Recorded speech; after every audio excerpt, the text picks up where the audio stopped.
All right, doing a little bit of a gear test right now. I'm gonna use this solar charger that I bought on Amazon. Phone's at 19% right now, so we'll see what it ends up being once we're done with this hike. Got a gear bug out bag on.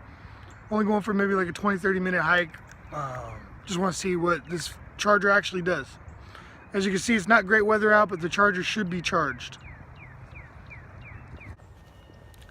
One thing I like about this trail, whenever I'm hiking it, is there's some contrast between, nature and civilization. You'll see the big power lines all mixed in with this area. Another thing that, especially on this trail, I noticed is kind of good to know these things when you walk your trails or you go ahead and service your, learn your area as part of your bug out plan. Is the amount of standing water that's always around.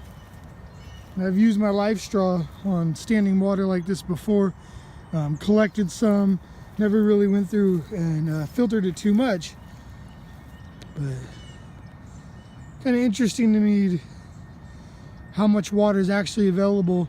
And we only had like a little light rain last night, so one thing, especially on this trail, people bring their dogs. So you'll see where there's, dog crap along the trail, kind of closer to the edge here, where it starts to kind of go off where it's less maintained. So if I ever was to source some of the water, it'd probably be a little further back than kind of right where the dogs and everybody are working. Now, obviously, if I was collecting it, I'd go through a whole lot more processes than just using the life straw.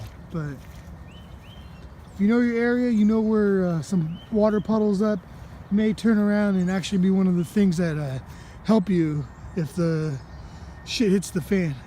So again, pretty impressed by the battery life that was added from the solar charger. So it went from 12% to 32%, 20% increase over a 20-minute hike. Simple math, you're looking at 1% increase over the course of the hike per minute. Now, I took a couple photos. Took about maybe a minute worth of video footage while I was hiking, while it was charging. So I don't know if maybe that had anything to do with the availability of the recharge. Maybe I would have got a couple more percentage points, but overall, I'm pretty happy with the way it turned out. I figure, for the situation I was in, thought my phone was a little bit more charged than it was. I didn't plug it in all the way on my trip over. Left the house with only about, a little over 20%. Figured by the time I get here, I'd have at least 50.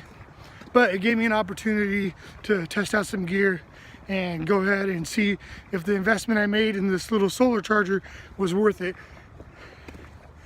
So get out there, check your gear, stay prepping.